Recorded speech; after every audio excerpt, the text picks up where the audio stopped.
Hey guys, tonight we begin with something a little darker. A time of plagues, punishments, and pottage. We're diving into what life was really like during the Middle Ages. Forget the castles and chivalry Hollywood sold you. The truth? You probably wouldn't last a single day. So before you get comfortable, take a moment to like the video and subscribe, but only if you genuinely enjoy what I do here. And let me know in the comments where you're tuning in from and what time it is for you. It's always fascinating to see who's joining us from around the world. Now, dim the lights, maybe turn on a fan for that soft background hum, and let's ease into tonight's journey together. Congratulations, you've just woken up in the year 1325. The good news? You're alive. The bad news? So are the fleas. Your bed is a half-rotted straw mattress stuffed with bugs and hay that smells like a barn floor, because it was a barn floor 3 months ago. There's no memory foam, no pillows, and definitely no Egyptian cotton sheets. Just a wool blanket that hasn't been washed since last winter, and now weighs roughly as much as a small cow from the accumulated grime. You blink awake as the church bell clangs in the distance. It's the medieval version of an alarm clock, only louder and somehow even less merciful. Your home is a wooden hut with one room, no windows, and a charming open-concept floor plan where your family, livestock and domestic insects all share the same space. The smell? Oh, it's a fragrant symphony. A subtle blend of stale beer, human sweat, goat, and something you pray isn't mould, but know in your soul probably is. Scented candles haven't been invented, and even if they were, they just melt on your dirt floor. You try to stretch, but immediately regret it, because the air is freezing and your joints ache. You're 22 years old, which in medieval terms is roughly middle-aged. Your spine creaks like an old wooden door, and your knees sound like a bag of rocks being shaken by a confused peasant. Getting out of bed is a gamble. The floor is either wet from last night's rain, which leaks through the thatched roof, or crusty from something your neighbour's chicken did. Either way, your bare feet are now part of the ecosystem. Oh, and privacy. What's that? Your entire family, and maybe a random cousin who just never left, are waking up beside you. There's no bedroom, no curtains, no me time. Just communal everything. Welcome to morning in medieval Europe, where you're never truly alone, because parasites, rodents, and 8 other people are always with you. And this is just how your day starts. It only gets worse from here. So, you've managed to crawl out of your medieval haystack of horrors. Congrats. Now nature calls. And it's not calling politely. It's screaming. Here's the part where you start missing the modern bathroom. There's no toilet, no seat, no toilet paper, no flush, not even a mildly resentful plunger in the corner. In the 14th century, relieving yourself is an adventure, a social experiment, and often a small public event. If you're a peasant, your bathroom is likely a wooden bucket behind the house, which is already full because Uncle Wolfstan had a rough night after eating bad turnips. The smell is biblical. You hold your breath, do your business, and then, here's the kicker, toss it into the street. Yes, the street. You're supposed to shout something like "Gardez-lou" before dumping it out the window. That's Old French for "watch out below," although frankly no one ever moves fast enough. Streets in medieval towns are open sewers, a charming river of human waste, animal droppings and mystery liquids you'd rather not examine. If you're lucky enough to live in a town with public latrines, congratulations. You get to sit shoulder to shoulder with strangers in an outhouse where privacy is a myth and ventilation is a cruel joke. You might make small talk, but try not to breathe too deeply. Toilet paper? Never heard of it. Most people wipe with straw, leaves, rags, moss, or, if they're feeling especially indulgent, a scrap of wool. Sometimes, nothing at all. Which might explain why handshakes weren't popular yet. And if you're in a castle, surely it's better, right? Well, sort of. You might have a garderobe, a hole in the wall that drops your waist directly into the moat. Great idea. Except that your enemies know this, and yes, attackers sometimes climbed in through the waist chute, Talk about entering through the back door. So whether you're a farmer or a baron, medieval toileting is a humiliation ritual. It's cold, it's public, it's dangerous, and it's never not disgusting. One slip on a wet stone path, and you're face first in humanity's leftovers, and you still haven't brushed your teeth. But we'll get to that next. You survived the toilet. You deserve a reward, right? Maybe a nice breakfast? Something warm, delicious, comforting? Sorry, this is medieval Europe. Nothing is comforting here. Breakfast, if you can call it that, is a grim affair. There are no eggs Benedict, no coffee machines sputtering awake, and certainly no avocado toast. You sit down, or squat near the fire, to a wooden bowl of something that looks like it was scraped off a muddy boot. Welcome to your daily ration of pottage. Pottage is a thick, gloopy stew made of whatever you can find. Grains, root vegetables, maybe a few beans if you're lucky. It's been simmering in the same pot for days, sometimes weeks, and new ingredients are just dumped on top of the old ones. It's less of a recipe and more of an ongoing edible experiment. On the side, a hunk of bread so hard it could deflect arrows. It's made from coarse rye or barley flour, often bulked up with sawdust, ground up acorns or other creative ingredients, because wheat is a rich man's fantasy. This loaf is not your friend. You don't slice it, you negotiate with it. What about drinks? You're not sipping orange juice or an oat milk latte. You're drinking beer. Yes, beer. At 6 a.m. Why? Because the water is teeming with parasites and filth. So you start your day with weak ale, low alcohol, high survivability. Kids drink it too. No one's happy about it, but at least it won't kill you. Immediately. Want some meat or cheese? Dream on. That's for Sundays and saints' feast days, and only if your lord is feeling generous. Most peasants don't eat meat more than a few times a year. As for fresh fruit, only when it's in season and not already fermented into wine. And don't even think about spices unless you're royalty. A pinch of pepper costs more than your monthly wages. Salt is valuable enough to be locked away. So you chew your gritty bread, gulp your medieval beer, and try not to think about the rat that may have nibbled your porridge in the night. Breakfast doesn't energize you. It just happens to you. And now that you're properly underfed, it's time to work like your life depends on it. Because it absolutely does. So, you've eaten your sad medieval breakfast, and now it's time to get dressed. Not that it'll help. Your wardrobe consists of exactly one outfit. One. It's a rough wool tunic or linen shift that you've worn every day for months, possibly years. There's no such thing as seasonal fashion. There's just wear this until it disintegrates or gives you a fungal infection. Underwear? Optional. If you're lucky, maybe a linen undertunic. If you're not, well, you're going commando under layers of scratchy, sweaty wool, all lovingly stitched together by someone who probably had no idea what a seam was supposed to look like. There's also no washing machine, no soap, and absolutely no dry cleaner in sight. So your clothes are stained, stiff, and scented, like a compost pile that's been left to marinate in a pigsty. Even if you wanted to wash them, it's not easy. You'd have to haul water from a river or, well, heat it over a fire, scrub your tunic on a board with ashes or lye, and hang it in the sun, which is out approximately 3 days a year. And don't get me started on shoes. If you own any, they're made of untreated leather, barely stitched together, and offer as much arch support as a banana peel.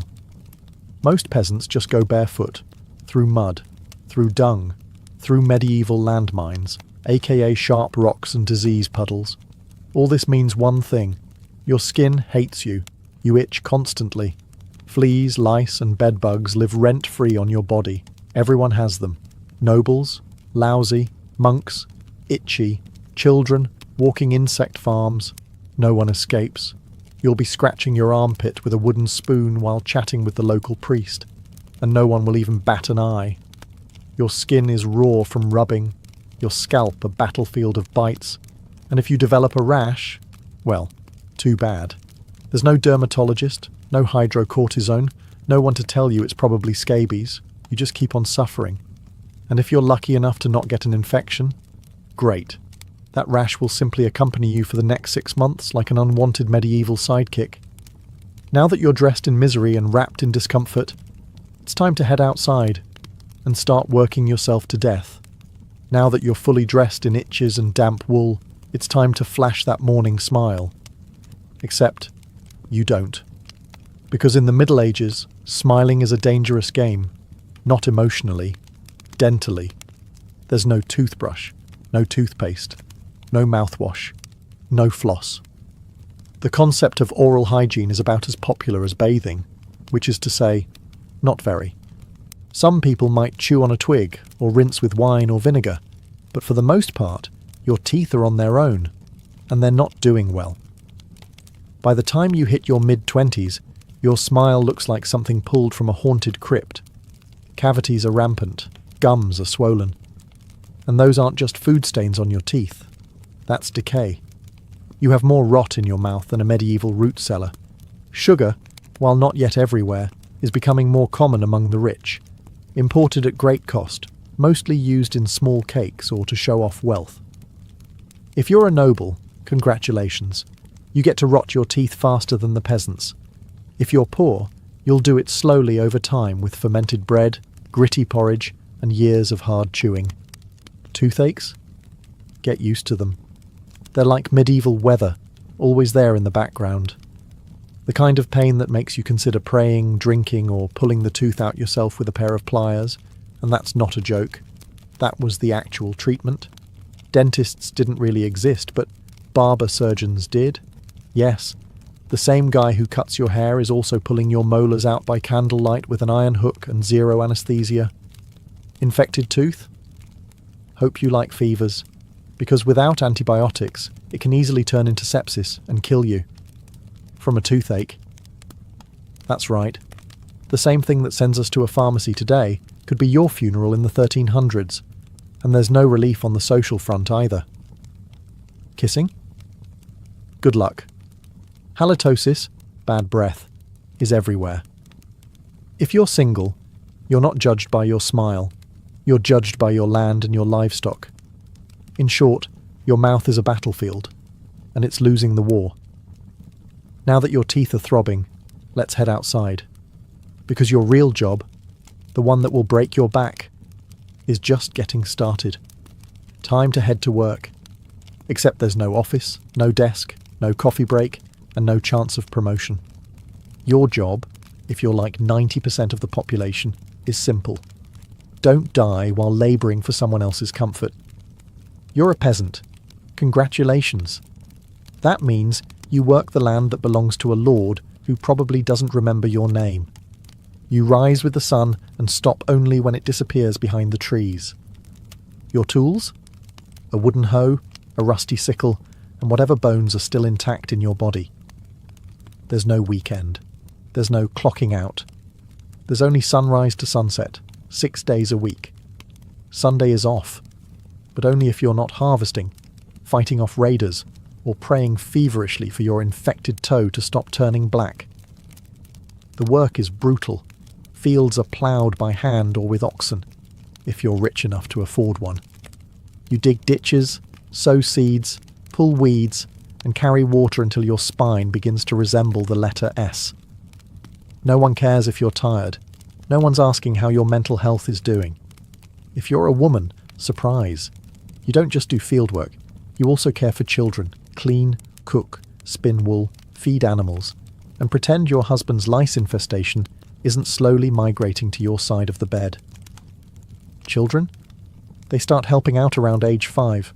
No school, no toys, just a tiny wooden rake and a dream of one day not dying of the flu.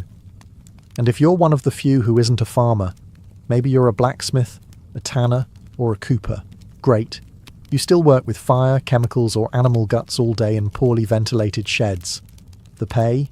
Basically survival. The perks? Occasional bleeding. Break a bone?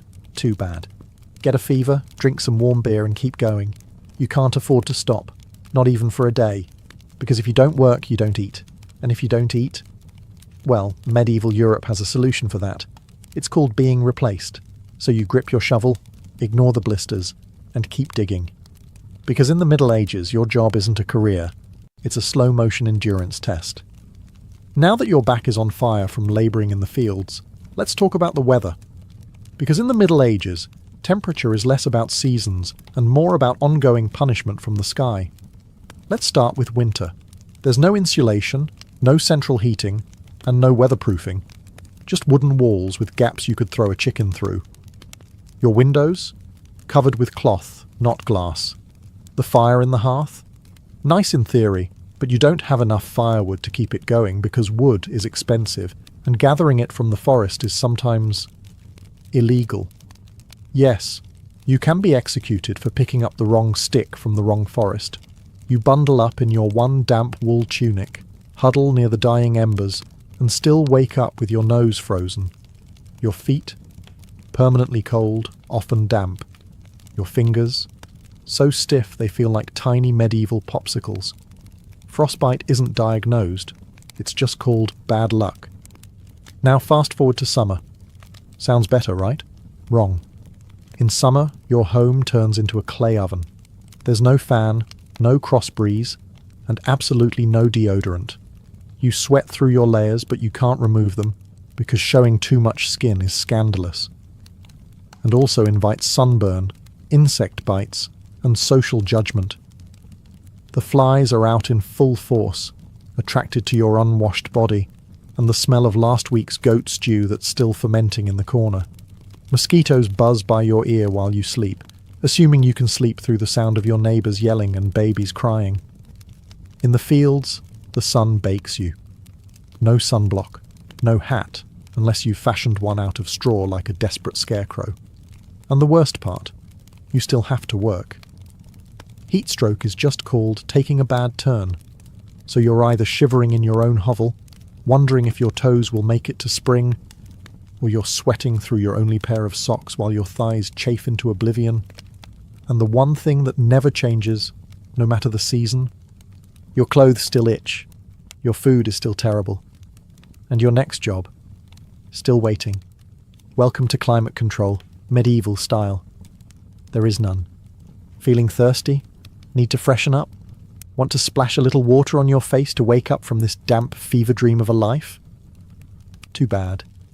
In medieval times, water isn't your friend. It's trying to murder you quietly. Let's start with drinking. The nearby stream looks fresh, bubbling and clear, like something out of a fantasy movie. But spoiler alert, it's not. Upstream, someone just dumped a chamber pot into it. And if not that, then a dead pig is probably decomposing in it. Parasites, bacteria, and the entire microbial army of medieval Europe are waiting in every sip. That's why people drank beer. Yes, beer, even children.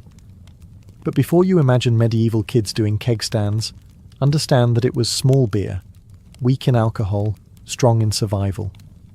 Brewing boiled the water, so it was safer than whatever flowed through the town ditch. Wine was another option. If you were rich enough to afford it, and unconcerned with functioning properly before noon. What about bathing? Surely water was used for cleaning. In theory, yes. In practice, absolutely not. See, back then, people believed bathing actually opened your pores and let the disease in. That's right. Washing yourself was considered medically risky. You were cleaner, apparently, if you never removed the protective layer of filth caked onto your skin. Communal bathhouses did exist, but they quickly gained reputations as places for gossip, scandal, and sometimes full-on medieval extracurriculars.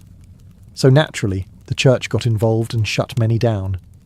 Even if you did want to bathe, it was a full production. You'd need to fetch water from the well, boil it over a fire, fill a wooden tub that leaked, and then pray no one else in the house used it before you. Or worse, after. And rainwater? Collected in open barrels where birds poop, insects breed and moss thrives. Sounds refreshing, doesn't it? So whether it's going in your mouth, on your body, or onto your crops, water in the Middle Ages is less of a life source and more of a gamble. One wrong gulp, and you're spending your final days sweating in a straw bed, clutching your stomach, and contemplating all your life choices. Next time you sip tap water, raise a glass for our ancestors. They didn't have the luxury of hydration without hazard, so you drank the water, or maybe you didn't. Maybe you just stubbed your toe on a rock shaped like disappointment. Either way, you're sick. You need help. You need a doctor. Too bad you live in the Middle Ages where medicine is really just polite torture with a theology degree. Let's start with the diagnosis. Everything wrong with you, whether it's a cough, rash, broken bone, or the creeping plague, is caused by your humours being out of balance. The 4 humours were blood, phlegm, yellow bile, and black bile. According to medieval science, your health depends on keeping them balanced, like some sort of internal soup. Got a fever? Too much blood. The answer? Bloodletting. That's right. Let's drain your life force into a bowl using a dull blade or a hungry leech. And yes, barbers were often the ones doing it. Imagine getting a haircut and a hemoglobin extraction in one sitting. 2 for 1, baby. Feeling sad or anxious? That's clearly an excess of black bile. The cure? Laxatives. Maybe a warm herbal purge. Or just prayers and a cold compress while everyone avoids eye contact with you and starts carving your coffin. Now, if you break a bone or get a nasty wound, you're in real trouble. There's no anesthesia, unless you count passing out from pain. Surgery is done with knives that haven't been cleaned since the Crusades. Tools are heated over fire not for sterilization, but because they just look scarier that way. Antibiotics? Centuries away. Germ theory? Not invented yet. They think disease comes from bad air or God being annoyed with your moral failings. Got a stomachache? Must have been your sinful thoughts. Hope you like confessing while vomiting. If your condition gets worse, you'll be treated with more leeches, possibly some crushed beetles, and a priest at your bedside giving last rites just in case. At this point, they're preparing for the cure known as death. And if by some miracle you recover, everyone just assumes God took pity on you. The doctor takes full credit and the leech gets promoted. So yes, in the Middle Ages, medicine is less about healing and more about surviving the cure. After a long day of labour, lice, and leeches, it's finally time to eat. You shuffle back to your hovel, stomach growling, ready for the one joy left in life, a warm meal. Bad news. Your meal is probably trying to kill you. Let's begin with the basics. Food preservation doesn't really exist. There's no fridge, no freezer, just salt, smoke, or the hope that winter air keeps things fresh. Your meat, if you're lucky enough to have any, has been hanging for days, covered in flies, marinated in questionable brine, and possibly shared with a rat or 2. Bread is the cornerstone of the medieval diet, but even that isn't safe. In bad harvest years, desperate peasants bulk it up with bark, sawdust, or even clay to make it stretch. And if it's rye season, there's a bonus. Ergot, a fungus that causes convulsions, hallucinations, and sometimes death. It's like eating bread laced with LSD and tetanus. Vegetables? Only if they're in season. And you know what's always in season? Turnips. So, many. Turnips. Boiled, mashed, or floating in pottage, which, if you remember from Chapter 3, is basically a hot swamp of mystery ingredients that's been simmering since your great-grandfather's funeral. Fruit might be available in the fall, but it rots quickly, and sugar is rare, expensive, and hoarded by the rich to show off their blackened teeth. Dairy is another gamble. Fresh milk spoils in hours. Butter and cheese fare better, but they're loaded with bacteria. People eat them anyway because, frankly, it's either that or chew your boot leather. And let's talk about seasoning. Spices like pepper, cinnamon or nutmeg? Worth more than gold. For the average peasant, flavour comes from onions, salt, if you're lucky, and pain. Most meals taste like wet burlap sprinkled with sadness. But food isn't just a health hazard. It's a political one. Game animals belong to the Lord, not you. Caught poaching a rabbit, you could be fined, imprisoned, or even executed. That's right, your dinner could get you hanged. So as you sit down to eat your grey stew by flickering firelight, remember, every bite is a risk. But you eat anyway, because in the Middle Ages, food doesn't nourish, it tests you. It's evening now. You've worked, suffered, and barely digested your suspicious stew. You might think the day is winding down, but don't get too relaxed, because God is watching. So is the priest. And so is your neighbour Agnes, who will absolutely rat you out if you miss Mass. In medieval Europe, religion isn't just part of life, it is life. The church controls your calendar, your laws, your education, if you can read, your birth, marriage, death, and everything in between. Think of it as your spiritual landlord. And you're always behind on rent. Every day is structured around prayer bells. The town church bell rings in the morning, noon, and night. Not because people need reminders, but because missing prayer is a sin. Forget to bow? Sin. Eat meat on a Friday? Sin. Think about your neighbour's wife in that one dream? Double sin. And yes, hell is very real. Vividly real. Priests describe it in glorious detail. Rivers of fire, lakes of boiling blood, demons with pitchforks and eternal wailing. If the plague doesn't scare you, eternal damnation definitely will.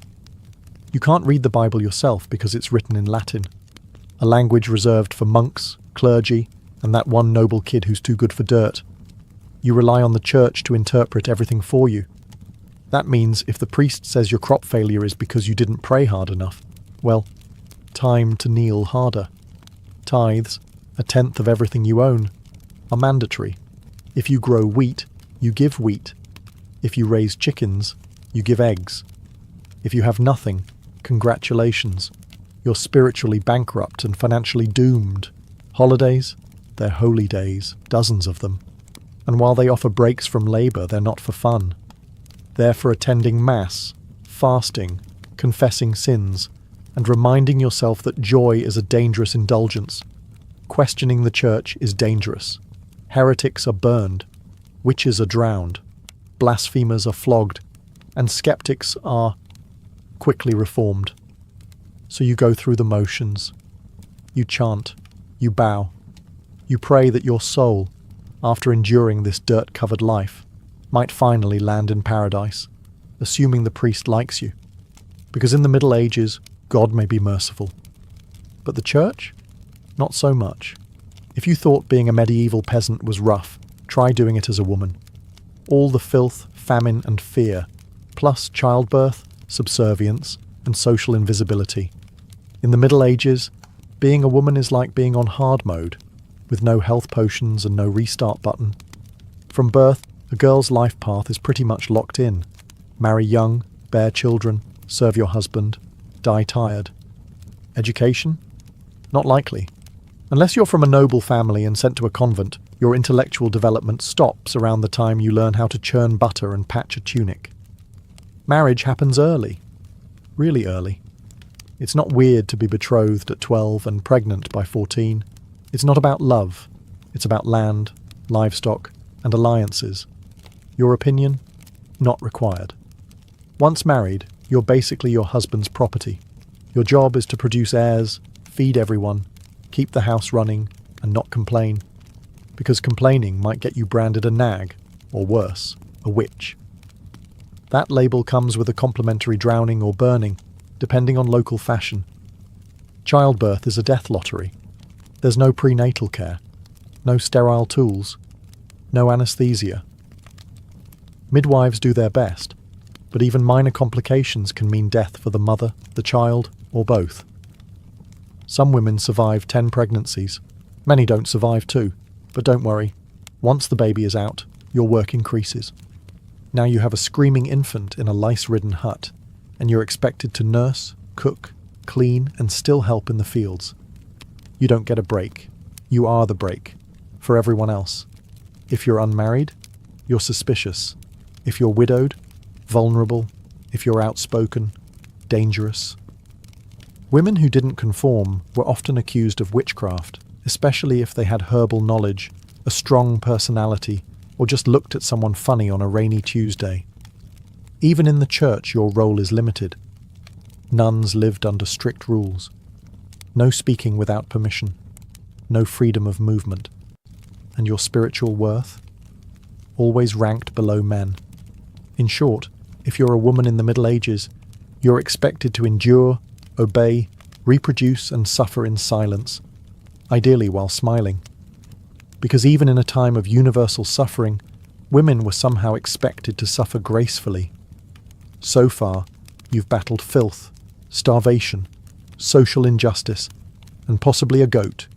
But just when you think your day can't get any worse, here comes violence, loud, bloody, and often completely acceptable by medieval standards. Let's be clear, the Middle Ages were not peaceful. The idea of law and order mostly meant, hope the local lord isn't in a bad mood. Violence is everywhere. In the home, in the streets, on the battlefield, in church disputes, and sometimes in line at the communal bread oven. Crime is common, punishment is brutal, and justice is more performance art than protection. Steal a loaf of bread, you could lose a hand. Accused of lying, your tongue might get pierced. Gossip too much? Meet the scold's bridle, a metal mask strapped to your head with a bar in your mouth. For correction, of course, let's say you're accused of something serious. Heresy, theft, witchcraft. How do you prove your innocence? By being tortured, obviously. Welcome to trial by ordeal. One version, you stick your hand in boiling water to retrieve a stone. If it heals without infection in 3 days, you're innocent. If not, you're guilty. Another option, you're tossed into a river. If you sink, you're innocent, and probably dead. If you float, you're guilty, and will be punished anyway. It's like a medieval game show where the prize is survival and the host is actively rooting against you. And if you're sentenced to death, that's a public event. Executions are performed in front of cheering crowds. Hangings, beheadings, burnings. Sometimes people bring snacks. It's the medieval equivalent of cable TV. Domestic violence, completely normal. Husbands were allowed, even expected, to discipline their wives and children. Street fights, commonplace. You could be beaten just for looking the wrong way at a noble's horse. And war, always simmering. Local feuds, territorial disputes, religious crusades. Someone's always marching off to stab someone else in the name of honour, God, or boredom. Violence isn't a breakdown of society in the Middle Ages. It is society. Everyone lives with the constant knowledge that life is fragile, justice is arbitrary, and your neighbour might bash your head in over a pig. So, walk carefully, keep your eyes down, and never trust anyone with a club. At this point, you've made it through the lice, the leeches, the laundryless misery, and the looming threat of public disembowelment. But now comes the final chapter of most medieval lives, an early and unglamorous death. If you're alive and still breathing past the age of 40, you're practically a celebrity. You might even be referred to as the Old One, which is less of a nickname and more of a statistical miracle. Let's break it down. The average life expectancy hovers around 30-40 years, but that number is dragged down heavily by infant mortality. Nearly half of all children died before reaching age 5. Disease, malnutrition, or one bad winter was all it took. No vaccines, no antibiotics, no hope. If you survived childhood, you entered adulthood already exhausted. Work began as soon as you could walk upright, and by 25, your joints creaked like a monastery door. You might be missing several teeth, a finger, and most of your original optimism.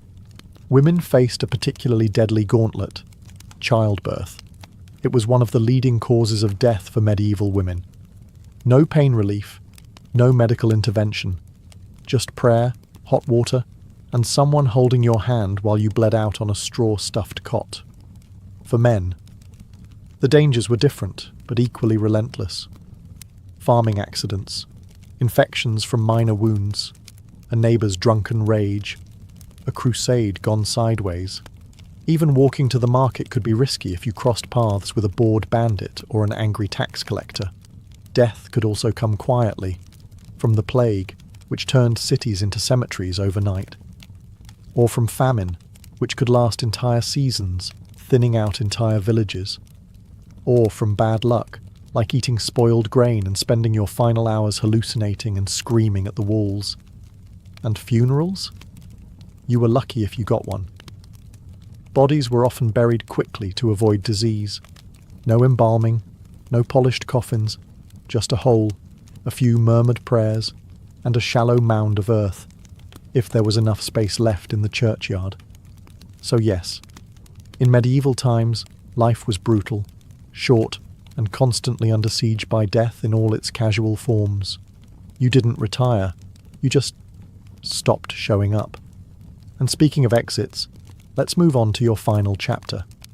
The medieval dream dies. So, how's your day been? You've woken up in filth, relieved yourself into a bucket, brushed your teeth with wishful thinking, nearly passed out from hunger, worked until your spine cried for mercy, scratched your way through itchy wool, prayed to not get plague, and barely dodged a public execution for owning a squirrel. Welcome to a single day in medieval Europe. Still dreaming of becoming a knight? Think again. That romanticised version of the Middle Ages, gallant swordsmen, noble ladies in towers, heroic battles and feasts in candle-lit great halls. It's a myth polished by fairy tales and fantasy books. In truth, the medieval world was gritty, cruel, and deeply unfair. Hierarchy was everything. If you were born poor, you stayed poor. If you were born rich, congratulations. You had a better chance of surviving, but you were still one bad soup away from dysentery and a hasty burial. Even the nobles weren't immune to misery. Castles were drafty stone refrigerators filled with fleas, smoke, and politically motivated marriages. Sure, you had a fur cloak and a goblet of wine, but also a 50% chance of dying in a skirmish or from an infected splinter. Not exactly luxury. The simpler times weren't simple. They were relentless. Everything took longer. Everything hurt more. Everything, from childbirth to chewing, came with consequences. Life was survival, not leisure. And if you did find a quiet moment to think, to dream, to imagine something better, there wasn't much you could do with it. No upward mobility, no modern medicine, no internet to Google, what's this weird rash? You lived, suffered, worked, and died within a 10-mile radius of where you were born. But here's the wildest part. Through all of this, people still laughed, sang songs, told stories, fell in love, and found meaning. Not because life was easy, but because humans are stubborn like that. Even in the darkest chapters, they made space for light. So tonight, when you slip into your clean bed with indoor plumbing, antibiotics, and central heating, maybe say a quiet thank you to the modern world, and to your ancestors who fought rats, famine, and feudalism, so you wouldn't have to. Long before she was Catherine the Great, Empress of all Russia, mistress of reform, and icon of ambition, she was simply Sophie. Born Sophie Friederike Augusta von Anhalt-Zerbst in 1729, she was the daughter of a relatively obscure German princely family.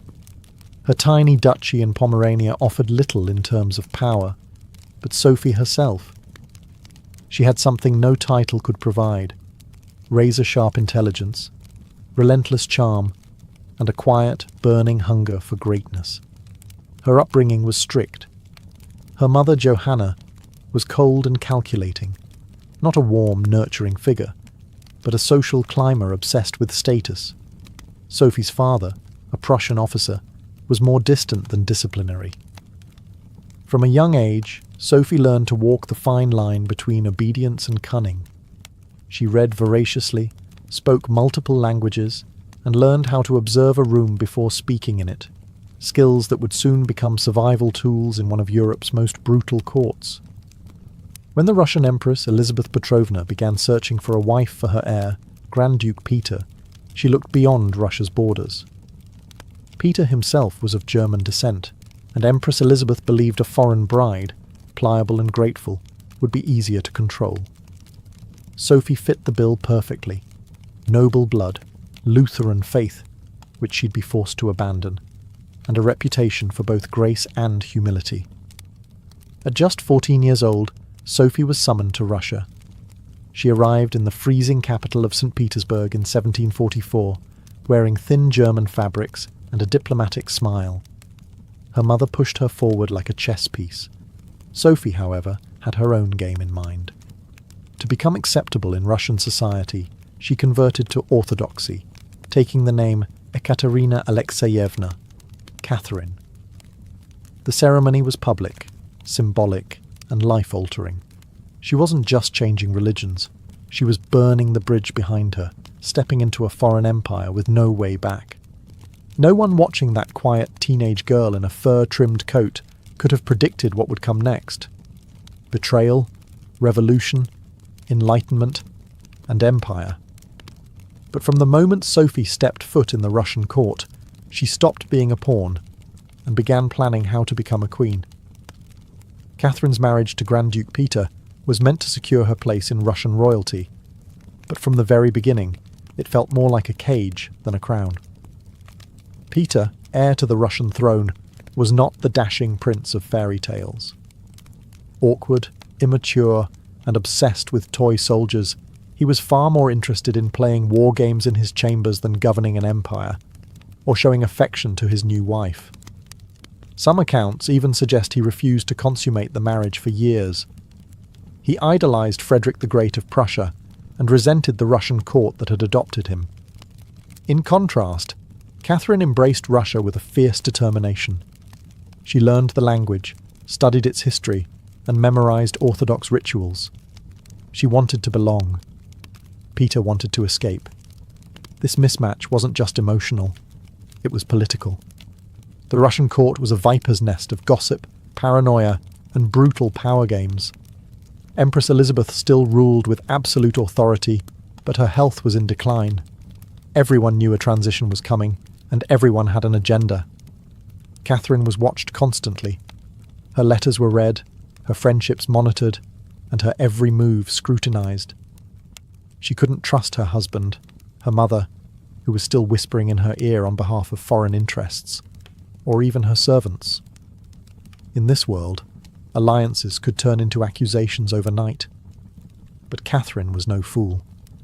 She learned to play the court's games quietly, cultivating allies in the shadows. She charmed military officers, made friends with scholars, and developed a reputation for dignity and restraint, a stark contrast to her husband's childish tantrums and open contempt for Russian traditions. Behind closed doors, Catherine began reading Enlightenment thinkers like Voltaire and Montesquieu. While others saw her as a young consort, she was building a vision, not just for herself, but for Russia, a nation of strength, education, and reason. But there was one problem. The longer Peter lived, the longer Catherine remained in limbo, a powerless wife to a man unfit to rule. So she waited, observed, and planned. She knew the Russian throne wouldn't be inherited. It would have to be taken. In 1762, after nearly 2 decades of waiting, watching, and quietly manoeuvring, Catherine saw her moment and seized it with breathtaking precision. Empress Elizabeth had died, and Peter, now Peter III, was finally Tsar. But his reign began unravelling almost immediately. In just a few short months, Peter alienated the church, offended the nobility, insulted the army, and lavished praise on Prussia, Russia's longtime enemy. He reversed key policies, humiliated the clergy, and talked openly about divorcing Catherine to marry his mistress. The court, already wary of his erratic behaviour, turned cold. The army, filled with generals loyal to Catherine, grumbled in corridors. Even ordinary Russians, devout and patriotic, saw Peter as a foreign puppet who mocked their traditions. Catherine, watching all of this unfold, made her move. In July of that same year, while Peter was away at his summer palace, Catherine launched a bloodless coup d'etat. Supported by key military officers, including her lover Grigory Orlov and his influential brothers, she rode through St. Petersburg in full regalia, was proclaimed Empress Catherine II, and won the allegiance of the powerful Imperial Guard. Peter, caught off guard and without allies, surrendered within days. He was taken into custody, and shortly after, found dead under mysterious circumstances. Officially, it was reported as a hemorrhoidal colic. Unofficially, it was murder. Catherine was now empress, not by birth, not by marriage, but by will, wit, and audacity. It was unprecedented. A foreign-born woman with no legitimate claim had taken the Russian throne without a single battle. But her real challenge was just beginning. She had to transform that bold grab for power into a lasting legacy. Would Russia accept her? Would the nobility respect her? Could she hold the empire together without falling victim to the same fate as her husband? Catherine understood that power gained through intrigue could be lost just as easily. She needed to rule not as a schemer, but as a visionary. And so began her transformation, from a careful conspirator to a reforming empress, one who would redraw borders, embrace the Enlightenment, and redefine what it meant to be a woman in power. Once Catherine had the crown, she could have rested on her power, but she didn't. She had something bigger in mind than simply sitting on a throne. She wanted to transform Russia, and not just militarily or politically, but intellectually. While Peter had worshipped Frederick the Great and toy soldiers, Catherine idolized Voltaire, Diderot, and the bold thinkers of the Enlightenment. She believed in reason, progress, education, and the role of a monarch as a servant of the people, even if she herself ruled with absolute authority. Catherine didn't just read Enlightenment philosophy, she lived it. She corresponded directly with Voltaire for over 15 years, flattering him while defending her autocracy. She invited Diderot to her court and even purchased his entire library to support him financially. Behind closed doors, she pored over legal texts, debated reforms, and crafted policies to modernize the empire. Her early reign was filled with efforts to codify Russian law. She formed the Legislative Commission in 1767, an ambitious project intended to rewrite the entire legal code of Russia. Catherine's own nakaz, or instruction, was a political manifesto in disguise, one that spoke of equality before the law, the dangers of torture, and the responsibility of rulers to serve the common good. For an empress in 18th century Russia, it was radical. But Enlightenment ideals had to survive the realities of Russia, a vast, feudal, deeply conservative land, ruled by nobles who liked their serfs exactly where they were, beneath them. Catherine knew this. While she advocated reform, she moved carefully. She abolished some forms of torture, expanded access to secular education, and built schools and libraries. But she also reaffirmed the nobility's control over their serfs to keep them loyal. This was Catherine's balancing act, a philosopher queen in public, a practical empress in private. She walked a tightrope between ideology and survival, between the shining salons of Paris and the gritty politics of Moscow. Her vision for Russia was bold, but always calculated. In many ways, Catherine wasn't trying to make Russia European. She was trying to make Russia modern, on her terms. And that meant reform, yes, but with an iron hand in a velvet glove. Catherine wasn't content with reforming Russia from within. She wanted to expand it outward, to make it an empire worthy of fear, admiration, and envy.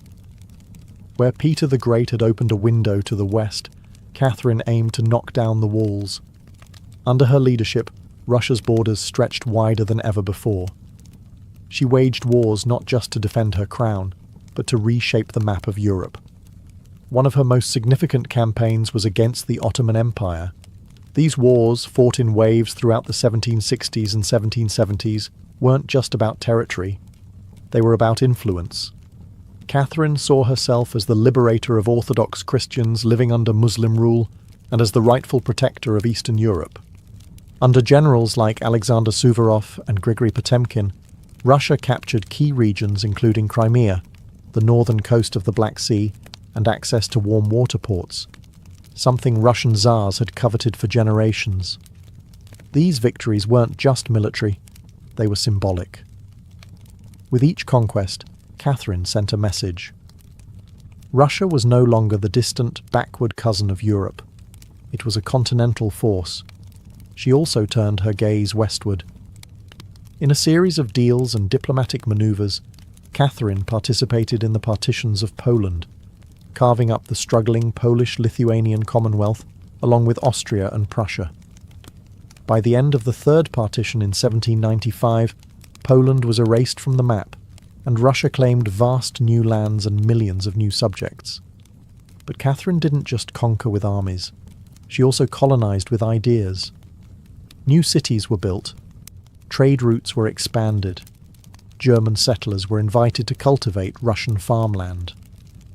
The empire became a mosaic, from the icy Baltic to the sun-drenched shores of the Black Sea. And through it all, Catherine remained the central force, reading reports, issuing orders, and personally overseeing the shape of her expanding empire. Critics would accuse her of being power-hungry, even imperialistic. But to Catherine, expansion wasn't ambition, it was destiny. A great ruler, she believed, was measured not just by ideas but by borders. She didn't just want to rule Russia. She wanted to remake it as a civilized empire, feared by its enemies, respected by its peers, and loyal to her alone. For all her brilliance and power, Catherine the Great was just as famous for what went on behind palace doors. And no, not all of it was whispered in libraries. Catherine's private life became one of the most talked about aspects of her reign. She had lovers, not just one or two, but a carefully curated parade of them, many decades younger, often handsome, and sometimes politically influential. She didn't hide them. In fact, she often rewarded them with titles, estates, and pensions, if they behaved well. If not, they were quietly dismissed, sometimes with a polite thank you and a promotion. Among the most important of these lovers was Grigory Potemkin, a man as brilliant as he was bold. Their relationship blurred the lines between romance, politics, and partnership. Some historians believe they may have even married in secret. Together, they shaped military campaigns, colonization projects, and the transformation of southern Russia. Potemkin wasn't just a lover, he was her co-ruler in many ways. Still, Europe couldn't look past the scandal. Gossip swirled. Satirical pamphlets painted her as lustful, insatiable, even unhinged. And after her death, the rumours only got worse, the most infamous being the completely false and grotesque tale involving a horse, spread by her enemies to smear her legacy. But why the obsession? Simple. Catherine was a woman who wielded power unapologetically, and in a world where female rulers were expected to be either saintly virgins or tragic figures, she refused to play the role. She lived, loved, and ruled on her own terms, and that made her dangerous. Ironically, while her critics painted her as immoral, Catherine herself was deeply philosophical about love and sexuality. She believed pleasure was a natural part of life, and that personal relationships didn't have to threaten public responsibility. She separated emotion from governance, a feat few male rulers managed. In reality, her liaisons were often strategic. She surrounded herself with men who were loyal, capable, and politically useful. And when they ceased to be, she let them go, usually with a smile and a generous retirement. Catherine's love life didn't weaken her rule. It was part of her strategy, a blend of passion and power that made her unforgettable, envied and feared. For all her charisma and control, Catherine's reign was not without peril. And in 1773, that peril came in the form of a bearded Cossack named Yemelyan Pugachev. He was no ordinary rebel. Pugachev claimed to be none other than Peter III, Catherine's dead husband. According to him, he had survived the coup and now returned to reclaim the throne from the German usurper. It was absurd. Peter was long gone. But to Russia's oppressed and exhausted lower classes, the claim didn't need to be true. It just needed to offer hope. Pugachev promised liberation, an end to serfdom, lower taxes, and land for the common people. His words lit a fire across the Volga River region, especially among Cossacks, peasants, and old believers. In a time when the gap between nobles and serfs had widened brutally, his promises sounded like salvation. The Pugachev rebellion became the largest peasant uprising in Russian history. Towns were taken, fortresses fell, Nobles were slaughtered. For a terrifying moment, it seemed as if the empire itself might fracture. Catherine was shaken. This wasn't a foreign war she could win with cavalry and treaties. This was a revolt from within. Her own people, rising against the system she ruled. But Catherine didn't panic. She acted.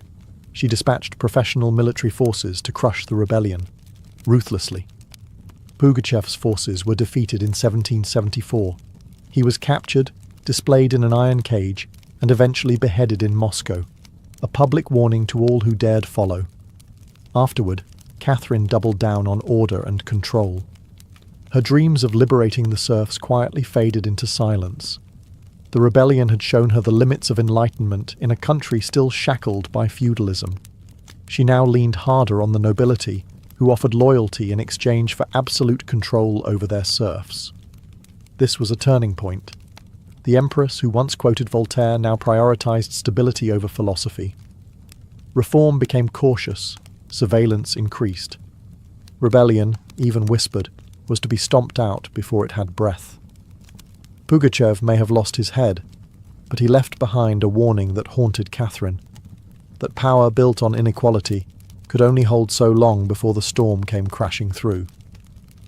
By the time Catherine the Great approached the final years of her life, she had ruled Russia for over 3 decades, longer than any female ruler in Russian history. From the moment she seized power, she had defied expectations, reshaped her empire, and redefined what a woman and a monarch could be. Under Catherine's reign, Russia became a true European powerhouse. Its territory expanded by over 200,000 square miles, swallowing Crimea, parts of Poland, and stretches of the Black Sea coast. These weren't just military wins, they were strategic pivots, securing warm water ports and reshaping trade. But her legacy wasn't only drawn on maps. Catherine left a cultural mark as well.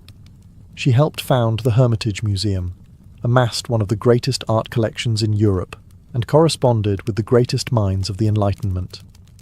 Her court became a centre of sophistication, art, and intellectual ambition. In a country often viewed as backward by Western Europeans, Catherine put Russia firmly on the cultural map. She modernised education, founding schools for girls, and promoted the printing of books.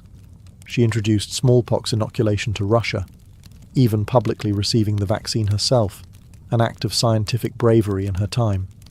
Yet, her reign was also one of contradictions. While she admired Enlightenment ideals, she never freed the serfs. In fact, she extended serfdom deeper into Russia's territories. Her reforms, while impressive, remained mostly top-down, designed to polish the empire without truly transforming its foundations. Still, Catherine's rule brought stability and ambition. She understood that power was not inherited. It was crafted, managed, and constantly defended. She ruled not by divine right, but by force of will, political brilliance, and relentless calculation. She was called many things: a usurper, a tyrant, a reformer, a seductress. But above all, she was effective.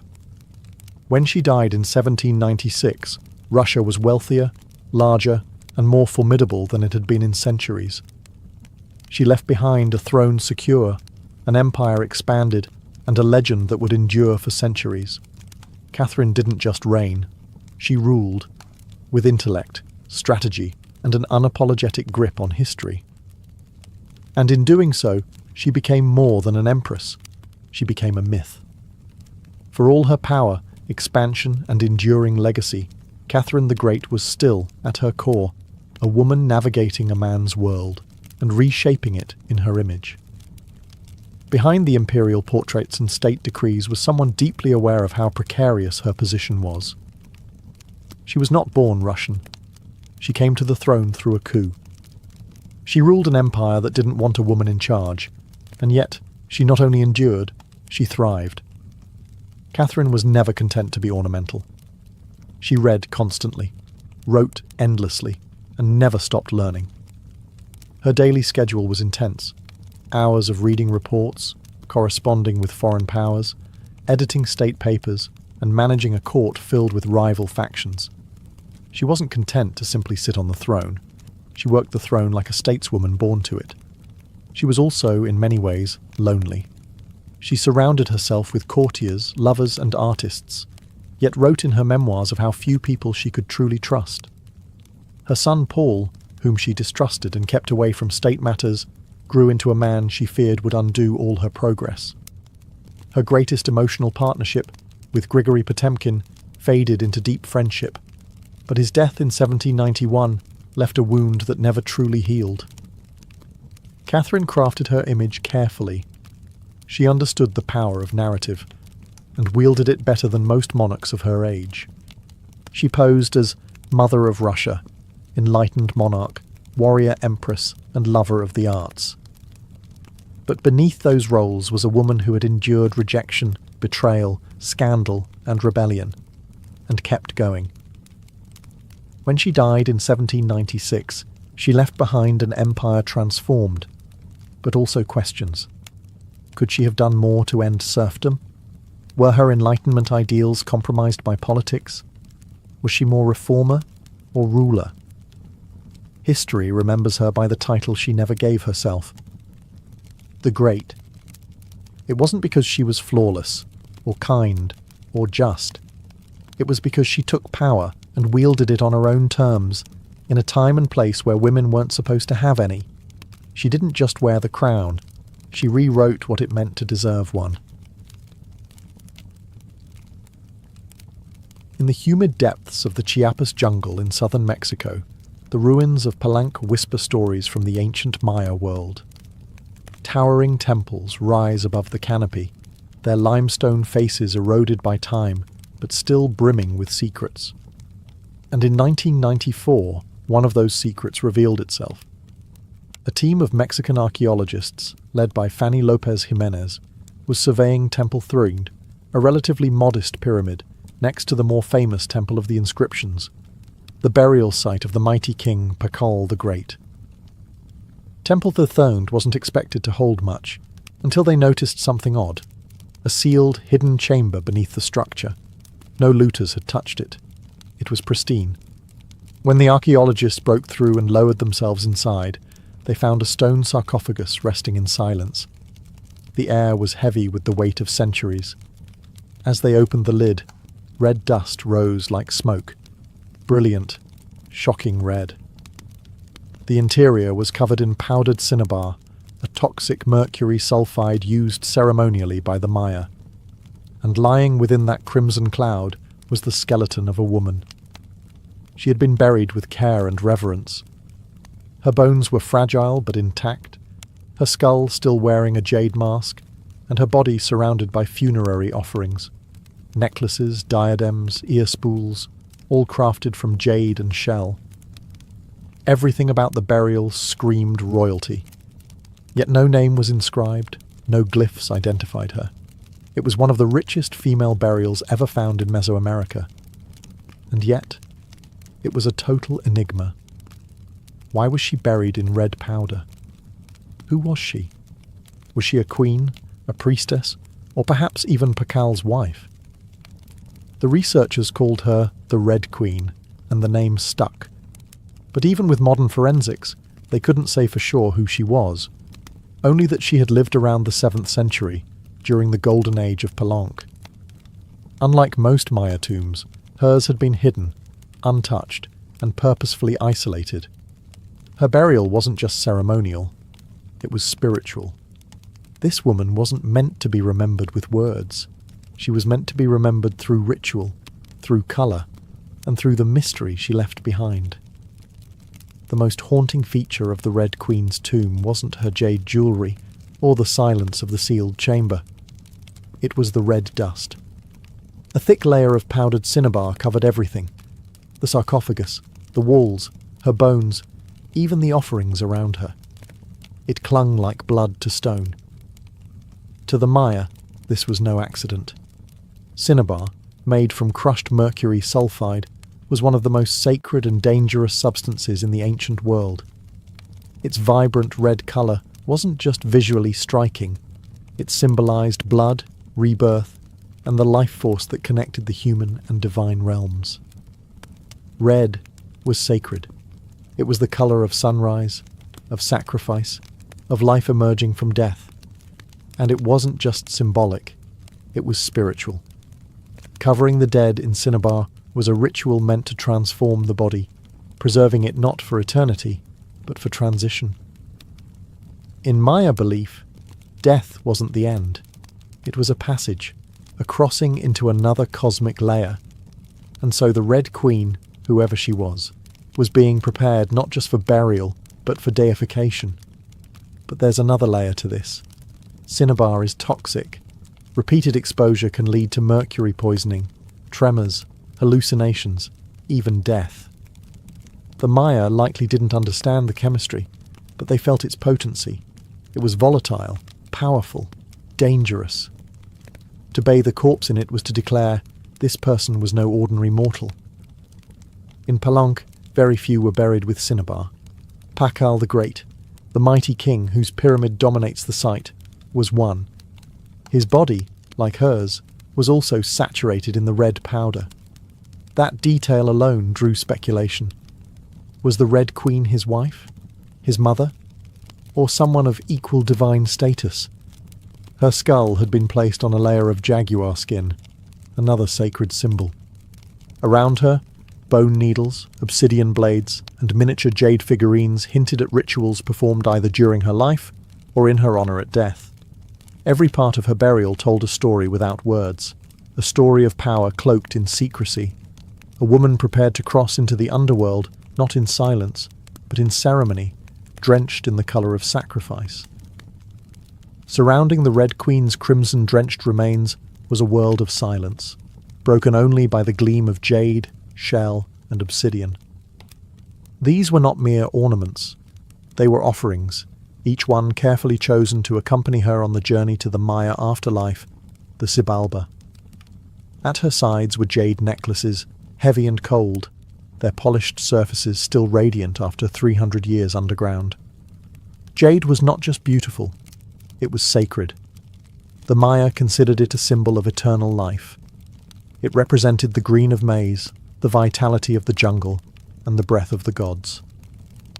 Only the elite were buried with jade.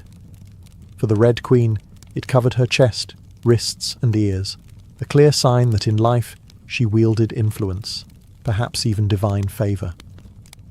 One of the most haunting objects was the jade funerary mask, placed delicately over her face. Unlike the golden death masks of Egypt, this one was subtle, constructed from dozens of tiny mosaic tiles, arranged to mimic the contours of her skull. The mask served a ritual function, to protect the soul, to preserve identity, and to present her as divine in the eyes of the gods. Scattered near her bones were bone needles, obsidian blades, and shell artifacts. These could have been tools of ritual or symbols of her status, as priestess, healer, or royal matriarch.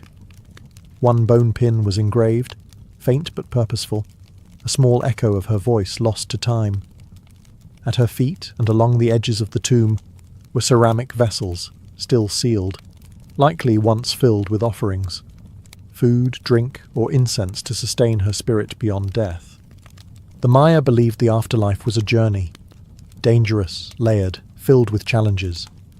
These items weren't luxuries, they were necessities. To modernize, the tomb feels intimate, not overloaded, but intentional. There was no gold, no chariots, no pomp, just items chosen with spiritual weight. It was a map for the soul. Through these treasures, we glimpse how the Maya understood death, not as finality, but as a transition of power. The Red Queen wasn't buried to be forgotten. She was being prepared to ascend. For all the grandeur of her tomb, the Red Queen left behind one haunting void. No name. No inscriptions adorned her sarcophagus. No glyphs on the walls identified her. She was clearly someone powerful. But who?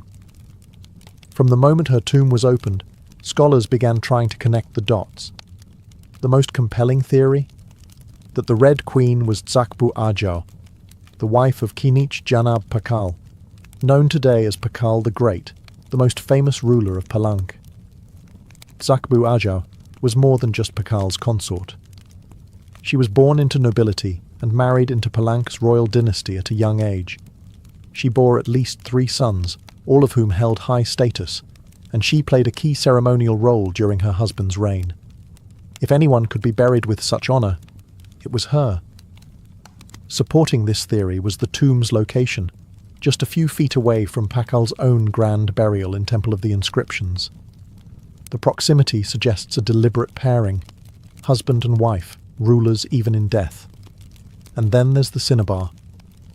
Only 2 burials in Palank were found with such intense cinnabar coverage, Pakal and the Red Queen. It's unlikely this was coincidence. But here's where the mystery deepens. DNA tests were conducted on both sets of remains in hopes of confirming the connection. But the results? Inconclusive. The woman's bones showed no direct maternal link to Pakal, but that didn't rule out a spousal relationship. After all, marriage does not require shared blood. Some have argued she could have been Sakkuk, Pakal's powerful mother, who ruled Palank before he came of age. Others suggest she may have been a high priestess, or a sister, or a royal ancestor whose name has simply been lost to history's erosion. Still, the evidence points most strongly to Tsakbu Ajau, a queen by title, a mother of kings, and a spiritual counterpart to Pakal. The lack of a name may not be an oversight. It may have been intentional. In Maya cosmology, the soul lived on not through monuments, but through ritual, symbol, and the whispers of the earth. And so the Red Queen remains suspended between legend and truth, a woman who ruled, remembered not in stone, but in scarlet and silence. To understand the Red Queen, we must understand the world she came from, a world where Maya women, especially royal ones, held more influence than many realize. In Maya civilization, politics was often a family affair. Royal women weren't merely passive consorts. They were diplomats, priestesses, and power brokers. They conducted rituals, sponsored temples, and played crucial roles in maintaining dynastic legitimacy. Their bloodlines were political capital, used to forge alliances and secure claims to the throne. Take Sakkuk, for example, the mother of Pakal the Great. When the throne of Palank was left vacant, she took power herself and ruled as queen regent until her son came of age. She wasn't a placeholder. She was a ruler in her own right, issuing decrees and overseeing construction projects. Without her, Pakal may never have risen at all. And she wasn't an anomaly. Across the Maya world, in places like Yaxchilan, Naranjo, and Calakmul, inscriptions show women performing major ceremonies, engaging in warfare diplomacy, and sometimes ruling outright. They were often portrayed in stelae and murals, dressed in elaborate headdresses and regalia, standing beside kings as equals, or sometimes above them. Their words were carved in glyphs. Their names were remembered, until they weren't. By the time Spanish conquistadors arrived centuries later, much of that memory had eroded. The colonial lens saw native women as silent figures in a male-dominated world, but the archaeology tells a different story, one of complex gender roles, where power was negotiated, not simply inherited. This context casts the Red Queen in a new light. She may not have ruled in name, but her burial, rich, sacred, and positioned beside Pakal, suggests she was a central pillar in the royal order. Her jade mask wasn't just decoration. It was a symbol of identity, of power held in life and protected in death. Her bloodline may have been the very glue that held Palanka's dynasty together. In Maya civilization, a queen wasn't just a queen. She was a keeper of sacred lineage, a voice in ceremony, and often the bridge between gods and men. The Red Queen may be nameless, but in her world, she was never voiceless. The Red Queen wasn't just buried with treasures. She was buried in architecture rich with purpose, layered with Maya cosmology, ritual symbolism, and intentional design. Her tomb wasn't merely a grave, it was a gateway to eternity. Her body was discovered inside Temple Third, one of the smaller pyramids within the heart of Palenque, yet its proximity to Temple of the Inscriptions, the resting place of Pakal the Great, is telling. These temples weren't built randomly. Their positioning was sacred, guided by astrology, myth, and dynastic legacy. Temple the Thirthiid rises modestly compared to its grand neighbour, but it hides something even more intimate. A sealed crypt, untouched by looters, perfectly preserved. It was constructed deep within the temple's core, accessible only by a steep, narrow staircase. The descent into her tomb feels almost symbolic, a ritual journey downward, into the underworld. The chamber itself is stark, made of cut stone, sealed tightly for over 1,300 years. No glyphs or murals cover the walls, no ornate carvings tell her story. But perhaps that silence is intentional. This was a space not for the living to interpret, but for the dead to transform. At the centre, her sarcophagus sits like an altar. Crafted from limestone, it echoes the grand stone coffin of Pakal next door. While Pakal's lid is famously engraved with scenes of cosmic rebirth, the Red Queen's tomb is more subdued. The focus is inward, on the body, on the cinnabar, on the ritual of death itself, and yet there are subtle architectural cues that hint at meaning. The tomb is aligned east to west, a symbolic path mirroring the sun's journey from life to death. The chamber is small, but powerful. It feels deliberate, personal, a sacred enclosure for someone revered. Maya temples were cosmological tools, bridges between the heavens, the earth, and the underworld. To be buried in one was to be elevated beyond the human realm. The Red Queen's eternal home wasn't an afterthought. It was a carefully constructed shrine, a place where death became transformation. Her bones rest in stone, her essence in cinnabar, and her legacy in the architecture itself. A temple that speaks without words, telling us she mattered. To the ancient Maya, death wasn't the end. It was a threshold, a sacred passage into the underworld, known as Xibalba. And for someone like the Red Queen, this crossing was not only spiritual, it was political, cosmological, and deeply ritualized. Burial rituals were carefully choreographed events, rooted in myth and meant to guide the soul through the treacherous layers of the underworld. Maya texts and iconography tell us that Xibalba was no peaceful afterlife. It was a maze of darkness, rivers of blood, trials, and gods of death. Only those properly buried, ritually prepared, and spiritually equipped could make the journey successfully. The Red Queen was buried wrapped in cinnabar, encased in stone, and surrounded by offerings, all signs of an elite burial. But there's more. The presence of bone needles and obsidian blades in her tomb hint at auto-sacrifice rituals, possibly symbolic tools representing rites she had performed in life, or that were reenacted at her burial to empower her spirit. Her funerary mask, carefully assembled from jade tiles, was not simply decorative. It may have served as a spiritual vessel, preserving her face and identity as she journeyed into the afterlife. In Maya belief, the face was a mirror of the soul, and the soul needed to be recognized by the gods. The ceramic vessels surrounding her may have once held chocolate, maize, water, or even pulque, to nourish her in the next world. Other items, like stingray spines or shell trumpets, could have represented spiritual tools, calls to the gods, or tokens of ritual communication.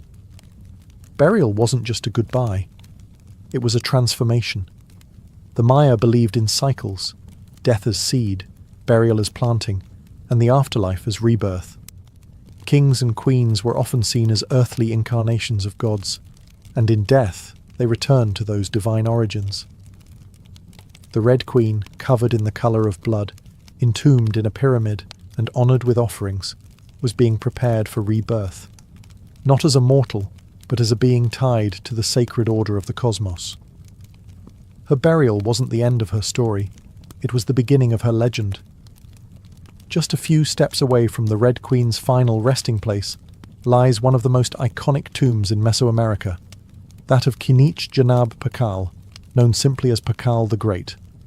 His burial inside the Grand Temple of the Inscriptions is celebrated for its artistry, scale, and deeply spiritual symbolism.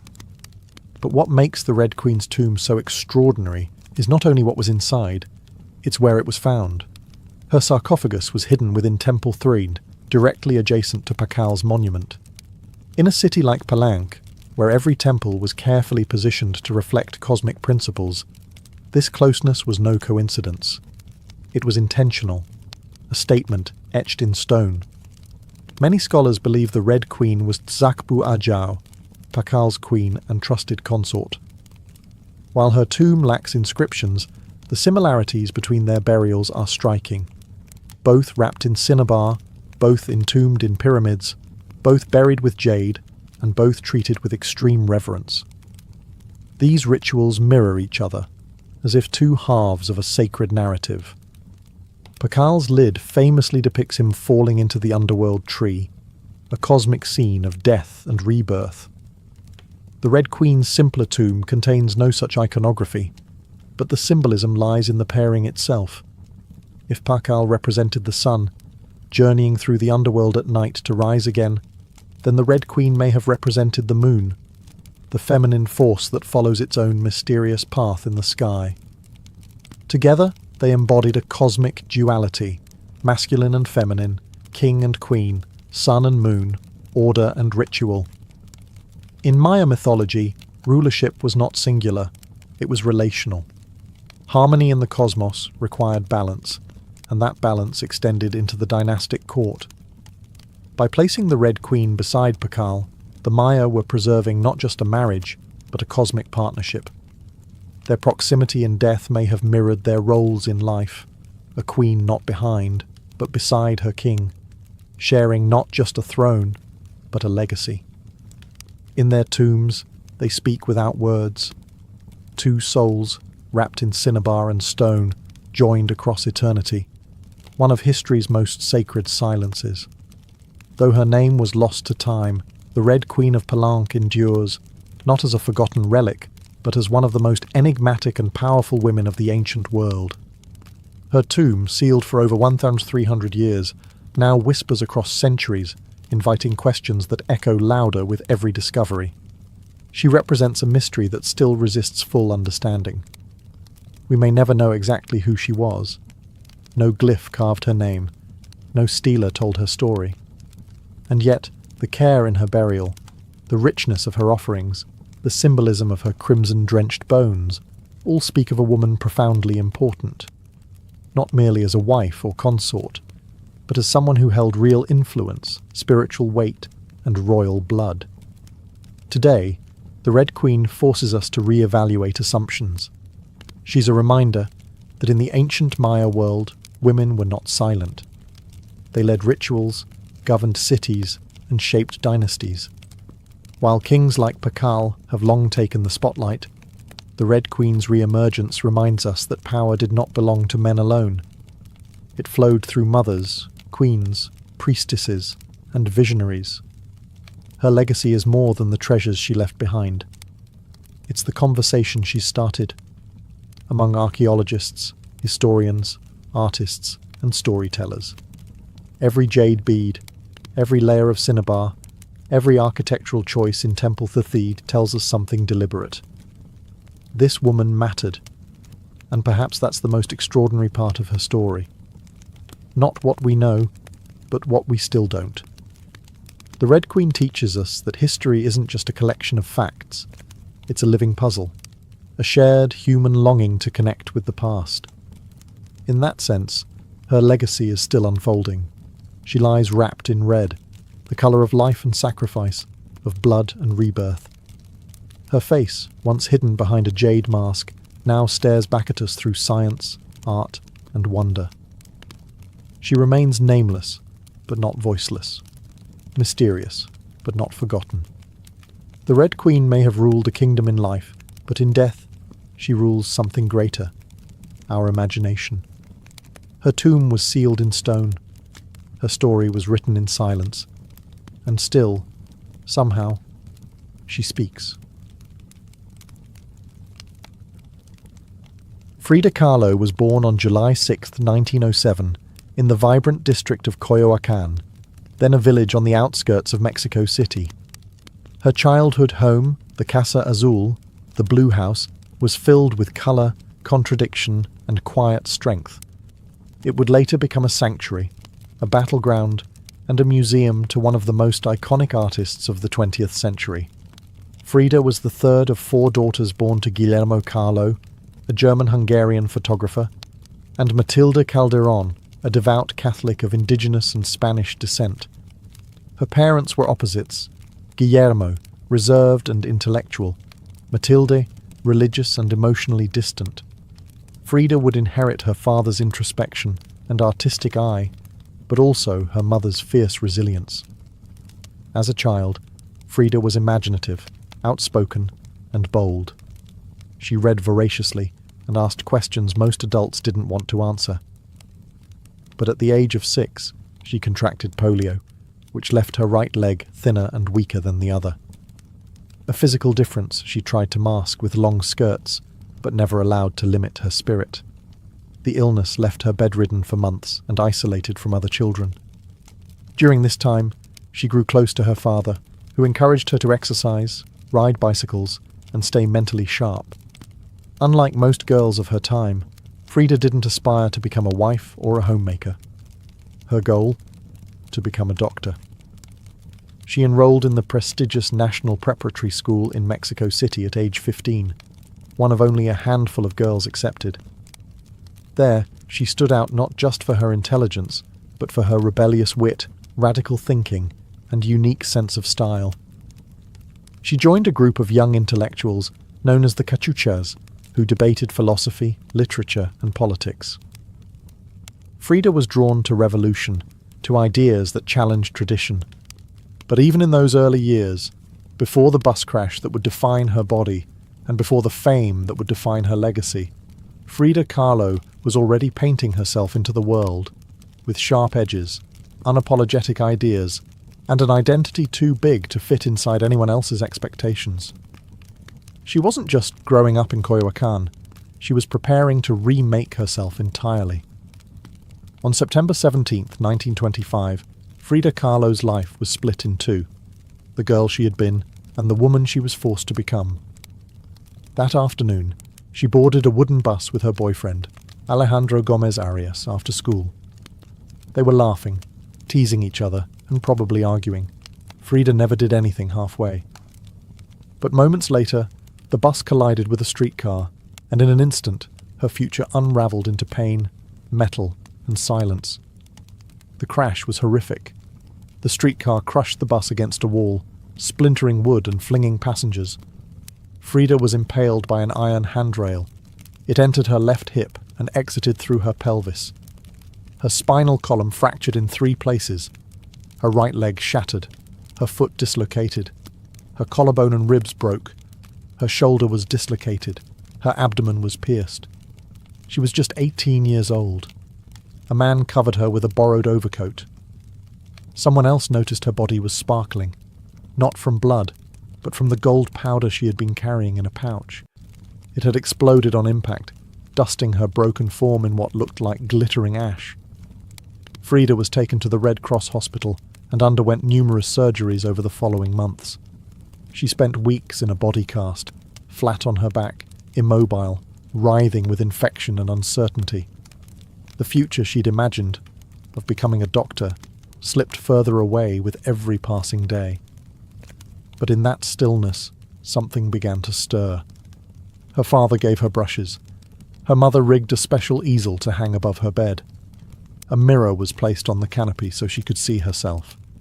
And there, lying in plaster and agony, Frida began to paint, first out of boredom, then out of obsession. Her first subjects were her own reflection, because she was all she had. But what emerged wasn't vanity. It was survival.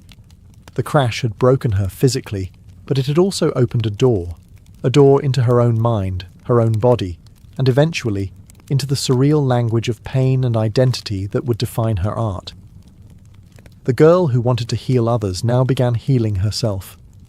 one brush stroke at a time. As Frida Kahlo lay encased in plaster and steel, a body fighting itself with every breath, she began to paint. What started as a form of therapy soon became a language, and that language was deeply personal, brutally honest, and often hard to look at.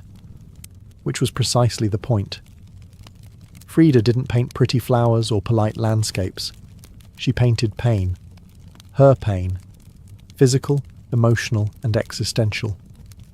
Her first subjects were self-portraits, not because she was vain, but because, as she famously said, "I paint myself because I am so often alone, and because I am the subject I know best." Her early works were small in scale, painted on tin or wood panels, inspired by Mexican retablos, devotional paintings meant to tell stories of suffering and miracles. Frida turned this tradition inward. Her body became the canvas. Her emotions became the altar. She painted herself as split, as pierced, as bleeding. In one painting she is impaled by nails, like a modern-day martyr. In another, she floats in a barren landscape, tethered to a broken column, a metaphor for her shattered spine. She painted herself weeping, fractured, decapitated, and bare, but never passive, always watching. Her pain was not sanitized. She painted the ugliness of trauma with beauty, defiance, and even humor. Each piece was a reclamation of her body, her experience, and her identity as a woman in a world that often tried to define her. But Frida wasn't just telling her story. She was inventing a new kind of visual narrative, one that blended Mexican folk art, surrealism, medical illustration, and symbolism. Her paintings became dreamlike autopsies of her soul, framed in color, culture, and myth. By the time she recovered enough to walk again, albeit painfully, Frida was no longer the girl who had wanted to be a doctor. She was an artist, and her art was unlike anything anyone had seen. She had taken the worst thing that had ever happened to her and turned it into a source of creation. Frida Kahlo didn't just paint her pain. She made the world look at it, and in doing so, she turned suffering into a sacred act of self-expression. In 1928, still recovering, still painting, and just 21 years old, Frida Kahlo met the man who would become the most profound and turbulent relationship of her life, Diego Rivera. He was 20 years her senior, already Mexico's most famous painter. Massive in both stature and presence, Rivera was a giant of Mexican muralism, known for his sweeping, politically charged frescoes that told the story of the Mexican people. Frida had seen his work before. She admired it. But now she wanted his opinion of her work. She brought her paintings to him at the Ministry of Education, interrupting his scaffolded work to ask bluntly, "Do I have talent?" Diego took one look and said yes, and not just out of kindness. He recognized in her something rare, an unfiltered voice, raw and unpretentious, full of rage, irony, pain, and beauty. They began a relationship that was as consuming as it was creative. Frida once said, "I suffered 2 accidents in my life, one in which a streetcar knocked me down, the other was Diego." They married in 1929, an odd pairing to outsiders. Diego, massive, unfaithful, politically famous. Frida, sharp-tongued, fiercely independent, already walking with a cane. Her parents called it a marriage between an elephant and a dove. Their bond was passionate, but chaotic. Diego supported her art and encouraged her growth as a painter, but he was also endlessly unfaithful, even with Frida's own sister, Cristina. Frida was devastated, and in return, she took lovers of her own, both men and women, including rumoured affairs with Leon Trotsky and painter Georgia O'Keeffe. They divorced in 1939, then remarried a year later with different terms. This time, Frida would keep her autonomy, her home, her money, her name. Their second marriage was less about traditional love and more about creative partnership and mutual understanding. Despite the betrayals and the heartbreak, Diego remained a constant force in Frida's life. He challenged her, he wounded her, But he also believed in her, as an artist, as a revolutionary, and as a woman who could redefine what painting could be. Together, they were not peaceful, but they were legendary. In the 1930s, Frida Kahlo followed Diego Rivera on a journey north to San Francisco, Detroit, and New York as he completed high-profile mural commissions. These years abroad brought her face to face with American industrialism, wealth, and the contradictions of capitalism, and they left her with deep political discomfort. Frida was a proud Mexican nationalist, a committed communist, and an admirer of indigenous traditions. The opulence she witnessed in the United States, especially while the Great Depression ravaged much of the country, only deepened her sense of disillusionment. In letters home, she mocked the culture's materialism and obsession with appearances. She missed the grit, colour, and contradiction of Mexico. While Diego painted enormous murals on factory walls, Frida began to paint smaller, quieter revolutions, deeply personal works on tin and canvas. Her style solidified, sharp, surreal, emotional, and intimate. It was during this time that she produced some of her most iconic self-portraits. Frida didn't just paint herself for vanity. She painted herself to survive. Her identity became her landscape. With her body constantly in pain, from her accident, multiple surgeries, and a failed pregnancy in Detroit, she turned inward. Her portraits showed her bleeding, fragmented, exposed. Yet her face was always calm, always direct, unapologetic. One of her most powerful works, Henry Ford Hospital, shows her lying on a hospital bed, crying, surrounded by floating symbols of loss. A fetus, a snail, medical equipment, a cracked pelvis. It was raw, graphic, and deeply emotional, a canvas that bled with truth. Back in Mexico, Frida immersed herself in leftist politics. She and Diego welcomed Leon Trotsky into their home while he lived in exile. Frida wore Tijuana dresses, traditional indigenous garments, not just as fashion, but as a political and cultural statement. Her art was never disconnected from her beliefs. Her identity, her body, and her ideology all intertwined in her work. While Rivera was painting murals of revolution, Frida painted its human cost, the body in pieces, the mind on fire, and the self always staring back. In exile and in illness, she became not just a painter of pain, but a painter of resistance. When Frida Kahlo returned to Mexico in the late 1930s, she was no longer just Diego Rivera's wife. She had become something else entirely. A force, an artist whose work radiated with raw honesty, surreal symbolism, and cultural identity. Back in her homeland, she stepped fully into herself. Her Casa Azul in Coyoacán became a sanctuary of colour and contradiction. Bright cobalt walls, yellow trim, Aztec statues in the garden, monkeys and parrots wandering freely. The house was a living extension of Frida's imagination. It was a blend of tradition and rebellion, elegance and earth. Here, she surrounded herself with pre-Columbian artifacts, ex-votos, folk art, and revolutionary books. She wore bold Tijuana dresses, wove flowers into her hair, and painted amid the scent of copal incense and the sounds of mariachi on the street outside. This period marked an explosion of creativity. Her paintings became more intricate, more symbolic, and more political. Works like the two Fridas revealed a divided self, one in European dress with a bleeding heart, the other in indigenous clothing, strong and composed. It was Frida's visual autobiography, a portrait of love, loss, and heritage. In 1939, she exhibited her work in Paris, where artists like Picasso, Breton, and Kandinsky praised her fiercely original style. But even among the surrealists, Frida stood apart. When André Breton tried to label her as one of their own, she pushed back. "They thought I was a surrealist," she said. "But I wasn't. I never painted dreams. I painted my own reality."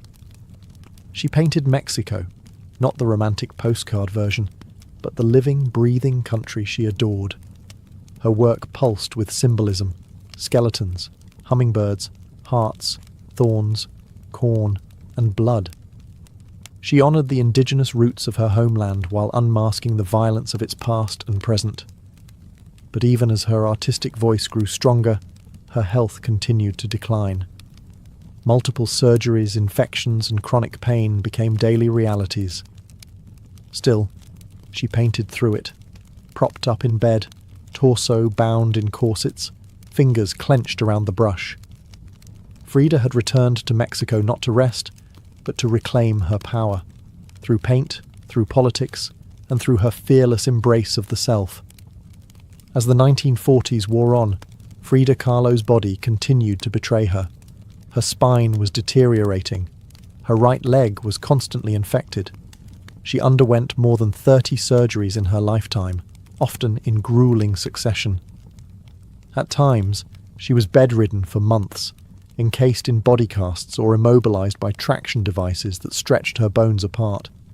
But still, she painted.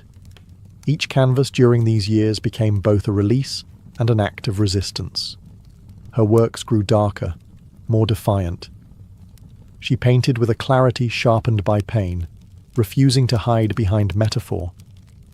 In The Broken Column, she presents herself split down the middle, her body pierced with nails, a cracked ionic column replacing her spine. Yet her face is stoic, her gaze unflinching. Pain for Frida was no longer just a subject. It was her companion, her antagonist, her muse. Her political voice also grew louder. She joined the Mexican Communist Party, marched in demonstrations, wrote fiery letters, and called out imperialism and injustice. When her health no longer allowed her to walk, she appeared at protests in a wheelchair, defiantly holding signs and shouting slogans. In 1953, Frida was given her first solo exhibition in Mexico, a long overdue celebration of her art. But her health was so fragile, doctors told her she couldn't attend. So she did what only Frida would do. She arrived by ambulance, carried in on a stretcher, and placed in the center of the gallery on her hospital bed. Dressed in traditional finery, surrounded by her own work, she greeted guests with tequila, laughter, and that fire still burning in her eyes. Her final paintings were both childlike and harrowing. In Marxism Will Give Health to the Sick, she painted herself wearing a steel corset, cradled by the hands of Marx, casting away symbols of oppression. Her last known work was a still life of sliced watermelons, one piece bearing the words, "Viva la vida," long live life. Even in the face of death, she remained defiant, joyful, and political. Frida Kahlo's last portraits weren't just self-portraits. They were acts of revolution, painted in pain, but always signed with life. On July 13, 1954, at the age of 47, Frida Kahlo died in the same place she had been born, La Casa Azul in Coyoacán. The official cause was listed as a pulmonary embolism, but those closest to her whispered of something deeper. She had been ill, yes, but also exhausted. By pain, by surgeries, by the long war with her own body. Just days before, she had attended a political protest against the CIA-led coup in Guatemala. Weak and wheelchair-bound, she insisted on going, her clenched fist raised in the air. Revolution remained her final heartbeat. Her last diary entry was brief but piercing. "I hope the exit is joyful, and I hope never to return." Frida's funeral was held at the Palacio de Bellas Artes, Mexico's most prestigious cultural institution. Her body, draped in the red flag of the Mexican Communist Party, was watched over by friends, family, artists, and revolutionaries. Diego Rivera was inconsolable. He called her the greatest love of his life, even as his betrayals had nearly broken her. But in the years that followed her death, something extraordinary happened. Frida Kahlo refused to disappear. At first, her name was whispered only in art circles. Her works weren't easy to categorize, too political for surrealists, too surreal for traditionalists. But slowly, her image, her story, and her defiance began to resonate. Through the 1970s and 1980s, as feminist scholars and activists reclaimed forgotten voices, Frida's became louder. She wasn't just a painter anymore.